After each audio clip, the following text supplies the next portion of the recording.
Okay. మీలో మీ ఇన్‌స్టాలో చూసుకుంటే ది బెస్ట్ ప్రపోజల్ మీకొచ్చిందేంది? ప్రపోజలా? హ్మ్.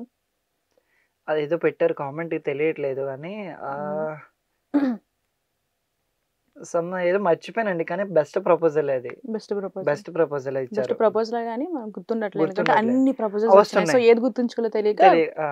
కన్‌ఫ్యూజ్ అయితున్నారు. ఓకే. ఇందాక ఒక క్వెషన్ స్కిప్ అయింది. లైక్ ఇప్పుడు అబ్బాయిలు చూసుకుంటే ఎక్కువగా గొడవలకెళ్తారు కదా! అట్లా హ్మ్. మీరేమన్నా చేస్తారా? నేను చాలా క్లాస్ అండి. ఆహా! నాకు ఈ గొడవలు అలాంటివి ఏమన్నా ఉంటే సరే గొడవ అవుతుందంటే నేను అలా 1/2 కిలోమీటర్ దూరం నుంచి పోతాను. నాకెందుకురా స్వామి కర్మ ఇవన్నీ అని. ఓకే. అంటే చూడ్డానికి మాస్‌లా ఉంటారు గానీ క్లాస్. చాలా క్లాస్. ఓకే. హ్మ్. ఓకే. మరి ఇప్పటి వరకు మీకు గర్ల్ ఫ్రెండ్స్ లేరు. ఎక్స్ కూడా లేదు. సో వచ్చే అమ్మాయి ఎలా ఉండాలి అనుకుంటున్నారు? నన్ నన్ను అర్థం చేసుకుంటే చాలు. అర్థం అర్థం చేసుకునే అమ్మాయి వస్తే చాలండి. హుహు. అంటే ఇంకేం క్వాలిటీ వద్దా? తెల్లగా ఉండాలి, పొట్టిగా ఉండాలి, వాలు జడ ఉండాలి. అట్లాంటివి కూడా ఉంటాయి కదా ఫ్యాంటసీలు అబ్బాయిలకి. మనసుంటే చాలు గానీ, ఆ బయట రంగు ఎవడికి కావాలి చెప్పండి? ఓకే. హ్మ్. సో అంటే అంటే ఇప్పుడు చాలా మంది అబ్బాయిలకి ఎలా ఉన్నదంటే తెల్లగా ఉండాలి అమ్మాయి మరి తెల్లగా ఉండే అమ్మాయిలు కావాలనుకుంటే నల్లగా ఉండే అమ్మాయిలందరూ ఎక్కడికి పోతారు చెప్పండి? న్యాయం చేయాలి కదా! న్యాయం చేయాలి గదా! హ్మ్. సో, ఆ కానీ తెల్లగా ఉండే వాళ్ళని చేసుకుంటే వాళ్ళు పొగరు యాటిట్యూడ్ చూపిస్తారు. ఆ! మనకంటే కలర్ తక్కువ ఉన్న అమ్మాయిని చేసుకున్నాం అనుకోండి, అణిగిమణిగి ఉంటది. అణిగిమణిగి ఉంటది. ఓకే. అంటే గుర్తుంచుకోండి. మరి ఎవరైతే మన ప్రసాద్ గారికి మీరు ప్రపోజ్ చేస్తున్నారో కొంచెం ఈ క్వాలిటీస్ ఉండేటట్టు చూసుకొని అర్థం చేసుకోండి మంచిగా. అర్థం సో చేసుకోవాలి. మీకు కూడా అర్థం చేసుకునే వైఫ్ రావాలని కోరుకుంటున్నా. Thank you. సో నా దగ్గర కొన్ని ర్యాపిడ్ ఫైర్ క్వెషన్స్ ఉన్నాయి. ఓకే. సో మరి అవి మీరెంత తెలివిగా ఆన్సర్ చేస్తారో నేను చూస్తా. మీకు ముందు ఒకటి చెప్పాలి. నేను చాలా తెలివైనోడిని. అంటే మీరెంత తెలివైనోళ్ళు ఈ ర్యాపిడ్ ఫైర్ క్వెషన్స్‌కి మీరు ఆన్సర్ చెప్పేదాన్ని బట్టి ఉంటుంది. చూద్దాం. ఓకే. మీలో స్పెషల్ టాలెంట్ ఏంటి? Special talent flirting. ఫ్లర్టింగ్. హ్మ్. అది కాకుండా అది అందరికీ తెలుసు. తెలియనిది కూడా చెప్పాలి. ఇంకా తెలియంది కూడానా? ఆ! యాక్టింగ్ అది నార్మల్ కంటిన్యూ ఉన్న టాలెంట్. స్పెషల్‌గా అంటే పడుకోవడం, తినడం అట్లాంటివా? తినడం అంత ఇంట్రెస్ట్ చూపించను. హ్మ్. పడుకోవడం కూడా అంత ఇంట్రెస్ట్ చూపించను. హ్మ్. ఇంకేముంటాయి? నవ్వడం. నవ్వడం. నా నవ్వు మా ఫ్రెండ్స్ లేకపోతే మా రూమ్‌మేట్స్ చాలా నేను నవ్వితే వాళ్ళని నవ్విస్తాను నేను. ఆహా! నా నవ్వుతోనే నవ్విస్తాను. నవ్వితే ఒకసారి నవ్వరా? ఇంటర్వ్యూ బాగా జనాలకి తెలిసిపోద్ది నా నవ్వు. ఓకే.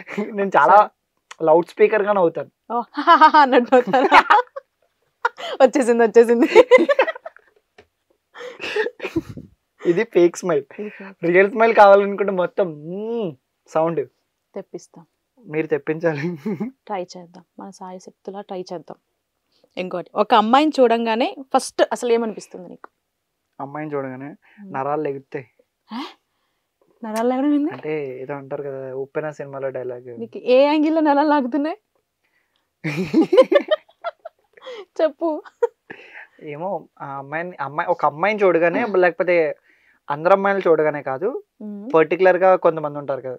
అరే! ఈ అమ్మాయిని చూడగానే కొంచెం అట్రాక్షన్ కావచ్చు, ఒక క్రష్ క్రష్ కావచ్చు, లవ్ కావచ్చు, లేదంటే ఒక సిస్టర్ వైబ్ కావచ్చు. అలా అవుతూ ఉంటాయి.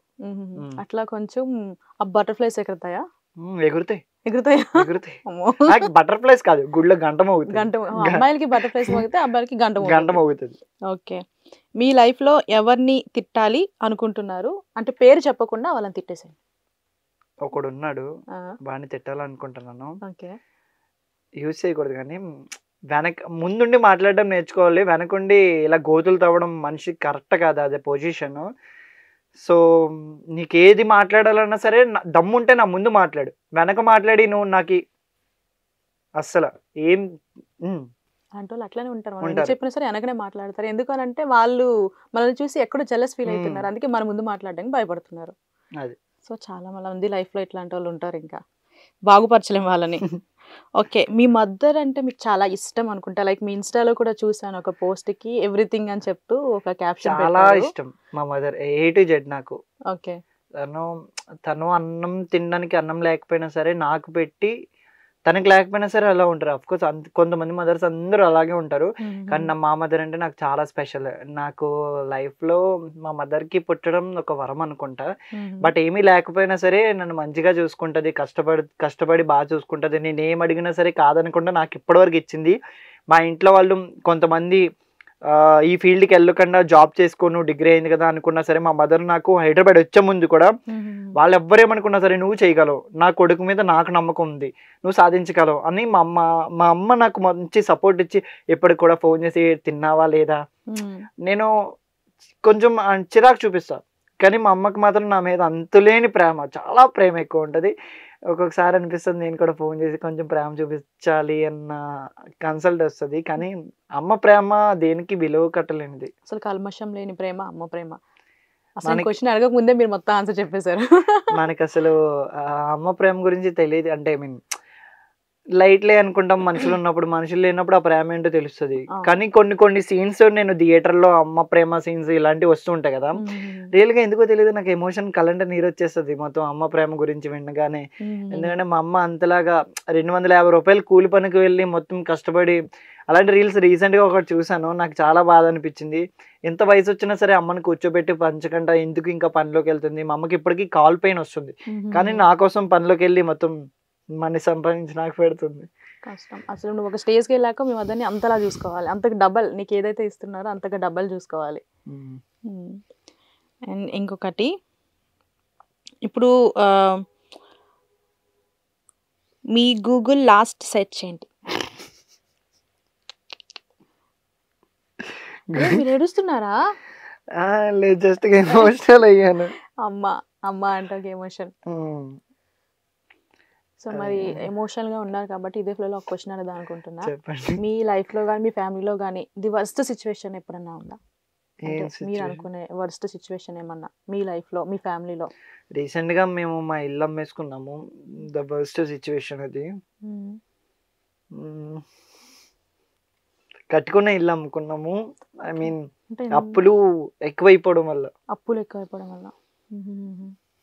మరి ఇప్పుడు ఎట్లా ఉంది మరి ఇంట్లో సిచ్యువేషన్? ఓకేనా ఇప్పుడు? ఓకే, ఇల్లు ఏం లేదు, బ్యాక్గ్రౌండ్ ఏం లేదు, బట్ జీరో స్టేజ్ నుంచి మళ్ళీ రీస్టార్ట్ చేయాలి లైఫ్ అనేది. ఓకే, ఏదైతే అదైంది, అప్పులు ఏం లేవు, ఆస్తి ఏం లేదు, నా కెరీర్ స్టార్ట్ చేద్దామని మీరు కొంచెం ఎమోషనల్ అయిపోతుంది. అమ్మ అనే వర్డ్ వచ్చింది కాబట్టి ఇంకా ఎమోషనల్. సో నువ్వు కూడా ఏదో ఒకటి సాధిద్దామని హైదరాబాద్ వచ్చినావు, దట్టు అదే వేలో వెళ్తున్నావు. ఇప్పుడు సీరియల్స్ లో కూడా వస్తున్నావు. మామగారిలో చూసాము రీసెంట్ గా. నేను దానికి కూడా ఎలా వెళ్ళానంటే, ఐ మీన్ డైరెక్ట్ గా ఛాన్సెస్ అనేవి చాలా తక్కువ. సో నేను నార్మల్ గా నాకు కాల్ వచ్చింది వేరే వాళ్ళ దగ్గర నుంచి, తమ్ముడు ఇలాగ ఆర్టిస్ట్ గా వెళ్ళాలంటే, సరే ఆర్టిస్టే కదా పర్లేదు వెళ్దాము, నేను ఉన్న ఫీల్డ్ అదే కదా ఒకసారి ట్రై చేద్దాము అనుకున్నా. అనుకునేసరికి కార్ దగ్గరికి వెళ్ళబడికి వాళ్ళు అన్నారు కంపెనీ మేకప్ అసిస్టెంట్ అన్నారు. నాకు పౌడర్ కొట్టుకోవడమే రాదు, మేకప్ అసిస్టెంట్ నేనేం చేయగలనురా అనుకొని అన్న అన్నాడు, సుబ్బు అన్న అని మామగారు సీరియల్ మేకప్, నేను చూసుకుంటాను తమ్ముడు, నువ్వు జస్ట్ ఏం లేదు బ్యాగ్ పట్టుకొని వాళ్ళు అడిగింది ఇవ్వడం అని అన్నాడు. సరే ఓకే అన్న, ఎలాగో వచ్చాను కదా నేను చేయకపోతే బాగోదు అని చేస్తుంటే అప్పుడే ఒక సీన్ అవుతుంది, ఒక అమ్మాయిని టీజింగ్ చేసే సీన్. ఆ సీన్ లో ముగ్గురు చేస్తున్నారు, వాళ్ళు బాగా చేస్తున్నారు లేదు డైరెక్టర్ కి కొంచెం పిచ్చి చెప్పిస్తే నేను అడిగాను డేరింగ్. అప్పటి నుంచి నా మనసులో ఉంది, అడుగుదామా లేదా, ఒక ఛాన్స్ అడుగుదాం. నేను వచ్చింది యాక్ట్ చేయడం, కానీ అక్కడికి వెళ్ళేసరికి నాకు కంపెనీ మేకప్ అసిస్టెంట్ కింద ఇచ్చారు. ఒకసారి అడుగుదామా లేదా అని నాకు ఏంటంటే ఒకసారికి ధైర్యం తెచ్చుకొని, సార్ నాకు ఈ ఒక్క అవకాశం ఇవ్వండి సార్, నేను చేసి చూపిస్తాను, బాగుంటే ఓకే అని చేయండి, లేదంటే అప్పటికే డైరెక్టర్ ఫ్రస్ట్రేషన్ సరే వెళ్ళి తగలడరా అన్నారు. అనేసరికి వెళ్తే డైరెక్టర్ సార్ అందరినీ తిడుతున్నారు, కానీ నన్ను తిట్టట్లేదు. ఎందుకు తిట్టట్లేదా అనుకున్నా. అప్పుడు యాక్ట్ చేసి వెళ్ళిపోయాము. ఆ సీన్ అయిపోయింది. సీన్ అయిపోతే అక్కడ ఉన్న సుహాసిని మ్యామ్, అందులో సీరియల్ హీరోయిన్ ప్రొడ్యూసర్ కూడా సుహాసిని మ్యామ్, ఆకర్షణ, ఇంకొక ఇద్దరు ఆర్టిస్టులు వాళ్ళు మాట్లాడుకుంటున్నారంట. అబ్బాయి బాగా చేస్తున్నాడు, అబ్బాయి ఆర్టిస్ట్ గా ట్రై చేయొచ్చు కదా, ఎందుకు మేకప్ అసిస్టెంట్ కింద వచ్చాడు, అబ్బాయి యాక్టింగ్ బాగుంది, ఎక్స్ప్రెషన్స్ బాగున్నాయి అని అంటే, నాకు వాళ్ళ అసిస్టెంట్లు ఉంటారు కదా, వాళ్ళ అసిస్టెంట్లు వచ్చి చెప్పారు, ఇలాగ నిన్ను అక్కడ మ్యామ్ వాళ్ళు మెచ్చుకుంటున్నారు, పొగుడుతున్నారు, నువ్వు యాక్టింగ్ బాగా చేసావు అంటే, అసిస్టెంట్లు చెప్పింది కరెక్టా కాదా అని నేను డైరెక్ట్ గా వాళ్ళందరూ కూర్చున్న అక్కడికి వెళ్ళి వాటర్ తాగదామని అని వెళ్తే వాళ్ళు కూడా పిలిచి, యాక్టింగ్ బాగా చేస్తున్నావు బాబు, నువ్వు మరి ఆర్టిస్ట్ గా ట్రై చేయొచ్చు కదా, ఇలా ఎందుకు ట్రై చేస్తున్నావు, నువ్వు చాలా బాగా చేస్తున్నావు, ఎక్స్ప్రెషన్స్ బాగున్నాయి అని అంటే, నేను యాక్చువల్గా వచ్చింది దానికోసం మ్యామ్, ఏమన్నా ఉంటే చెప్పండి. మేనేజర్ని అడిగాను, ఇలా ఇది ఉంది అంటే, నేను ఏదో ఒకటి వచ్చింది నేను వెనక్కి వెళ్ళిపోకూడదు కదా, సో అది చేసుకుంటూ నాకు ఎందుకో తెలీదు ఆ రోజు అప్పటి వరకు ఆ ఛాన్స్ ఇవ్వక ముందు వరకు చాలా గిల్టీ ఫీలింగ్ ఉంది. వచ్చింది ఏంటి, నేను చేస్తుంది ఏంటి అన్న టైప్ లో గిల్టీ ఫీలింగ్ ఉంది. ఆ రోల్ ఎప్పుడైతే డేరింగ్ గా ఆ సార్ కూడా నాకు ఒక అవకాశం ఇచ్చారో దాన్ని నేను ప్రూవ్ చేసుకునే టాలెంట్ ఇచ్చి ఆ యాక్టర్స్ దగ్గర నుంచి అప్రిషియేషన్ రావడం అనేది నాకు చాలా హ్యాపీగా అనిపించింది ఆ రోజు. ఏదన్నా సరే ఒక చిన్న స్టెప్ నుంచి స్టార్ట్ అవుతుంది. సో అది ఏంటంటే ఈ రోజు రిలీజ్ అయింది. రిలీజ్ అవ్వగానే నేను ఆ క్లిప్ తీసుకొని ఇన్స్టాలో పెట్టుకున్నా. కానీ రిలీజ్ నాకు మార్నింగే కాల్ వచ్చింది మా అమ్మ దగ్గర నుంచి. ఎందుకు అని ఫోన్ లిఫ్ట్ చేశాను. నువ్వు ఏమన్నా సీరియల్లో యాక్ట్ చేసావా అని అడిగింది. స్టార్టింగ్ యాక్ట్ చేశానమ్మా, చిన్న రోలు, నీకెలా తెలుసు అంటే, లేదు ఊర్లో నేను ఇలా నడుస్తూ వెళ్తూ ఉంటే అమ్మమ్మ వాళ్ళ ఇంటికి చాలా మంది అంటున్నారు మీ కొడుకు మామగారు సీరియల్లో వచ్చారు చూసాము అంటే, అవునా అని మా అమ్మ చాలా ఎక్సైట్ అయ్యిందంట. మా అమ్మగారు సీరియల్లో వచ్చేసరికి నాకు చాలా కాల్స్ వస్తున్నాయి. మా ఫ్రెండ్స్ వాళ్ళు కూడా సీరియల్ ఫాలో అయిన వాళ్ళు ఉంటారు కదా, వాళ్ళు చూసి నువ్వేమైనా యాక్ట్ చేసావా, ఇందులో ఉన్నావు నువ్వు అని క్లిప్స్ తీసి నాకు పెట్టారు. నాకు భలే హ్యాపీనెస్ అనిపించింది. చిన్న రోల్కే మదర్ ఇంత హ్యాపీ ఫీల్ అయితే కంటిన్యూటీ రోల్ కోసం ట్రై చేస్తున్నా. ఆఫ్ కోర్స్ వస్తే మాత్రం నా టాలెంట్ ప్రూవ్ చేసుకొని ద బెస్ట్ ఇస్తా. అవును, ఏదన్నా సరే మన ఇప్పుడు ఏదైతే సూపర్ హీరోస్ ఉన్నారు వాళ్ళు కూడా చిన్న చిన్న చేస్తూ చేస్తూ ఇప్పుడు వచ్చిన వాళ్ళే అందరూ అదే అంటున్నారు. ఇంకా ఏ క్యారెక్టర్ వచ్చినా సరే వదులుకోకు, చిన్నదని నువ్వు ఫీల్ అవ్వకు, చిన్నదాని నుంచి ఎవరికైనా స్టార్ట్ అవుతుంది. ఫస్ట్ లే ఎవరు అంత పెద్దవి వచ్చేవి కదా, సో ట్రై చేయి అంటే నాకు అదొక బూస్టప్ లాగా ఈ రోజు భలే అనిపించింది నాకు. ఓకే, అయితే ప్రసాద్ ఎక్కడ పెద్ద స్క్రీన్ లో చూడడానికా సిల్వర్ స్క్రీన్ లో చూడడానికా? పెద్ద స్క్రీన్ అనేది అందరూ ఉంటారు, కానీ నాకేంటంటే సీరియల్స్ అనేది ఒక పిచ్చి. మా ఇంట్లో వాళ్ళందరూ కూడా సీరియల్స్ ఫ్యాన్స్. ఐ మీన్ ఇప్పుడు నేను కూడా వాళ్ళతో పాటు అలవాటు అయిపోయింది నాకు. సాయంత్రం 7 అవ్వడికి చాలు జీ తెలుగు, మా టీవీ వీళ్ళు పెట్టుకొని ఆ సీరియల్స్ కంటిన్యూగా చూస్తూ ఉంటారు. వాళ్ళతో పాటు నేను అక్కడ ఫోన్ చూసుకున్నా సరే ఆ సీరియల్ సౌండ్స్ కి ఇంకా ఫోన్ ఎందుకు అని ఫోన్ పక్కన పెట్టి నేను కూడా సీరియల్ చూసేవాడిని. వాళ్ళు చేసే యాక్టింగ్, ఎక్స్ప్రెషన్స్, వీళ్ళు అక్కడ ఆ సీరియల్ కి ఎంత కనెక్ట్ అవుతారంటే లిటరల్లీ అక్కడ ఏదైనా ఒక నెగిటివ్ రోల్ అనుకో వీళ్ళు తిట్టుకుంటారు, ఏంటి ఆడేంటి ఇలా చేస్తున్నాడు, వాళ్ళ అమ్మాయిని ఇలా చేయడం తప్పు కదా అని వీళ్ళు ఇన్వాల్వ్ అయిపోయి వీళ్ళు తిడతారు. సో సీరియల్స్ లో మా అమ్మ వాళ్ళు అన్నారు, ఎప్పుడైనా సరే నువ్వు ఆర్టిస్ట్ గా అవుదాం అనుకుంటున్నావు కదా, ఒక సీరియల్లో చేస్తే నిన్న ఆ సీరియల్ చేయడం మేము ఇక్కడి నుంచి చూడాలి, ఇక్కడి నుంచి చూసి కంటిన్యూటీ రోల్ ఇంకా లాంగ్ టర్మ్ నేను చూడాలి, సీరియల్లో నేను చూడాలి అని అన్నారు. నేను మా అమ్మ కోరిక తీర్దామని ఒకటి ఉంది, నా హ్యాపీనెస్ గా నా యాక్టింగ్ పరంగా ఒకటి ఉంది. సో ఏదైనా సరే మా అమ్మ కోరిక నేను కన్ఫర్మ్ గా నేను తీరుస్తా, నేను ట్రై చేస్తా అసలు. అండ్ అలాగే నేను ఒక అమ్మాయిలు ఏడవడం ఎక్కువ చూసినా, కానీ ఒక అబ్బాయి ఏడవడం దట్టు అమ్మాయిల కోసం ఏడుస్తారు అబ్బాయిలు, అలాంటిది అమ్మ కోసం ఏడ్చినావు. సో ఖచ్చితంగా మీ అమ్మని హ్యాపీగా ఉంచుతావు. ఈ చిన్న స్టెప్ నుంచి ఏదో స్టార్ట్ చేసావో, నేను కూడా మా ఇంట్లో కూడా సీరియల్స్ ఎక్కువ చూస్తారు. సో నిన్ను పెద్ద పెద్ద సీరియల్స్ లో కంటిన్యూస్ గా ఉండే సీరియల్స్ ఖచ్చితంగా చూడాలనుకుంటున్నా. సో ఆల్ ది బెస్ట్ అన్నమాట.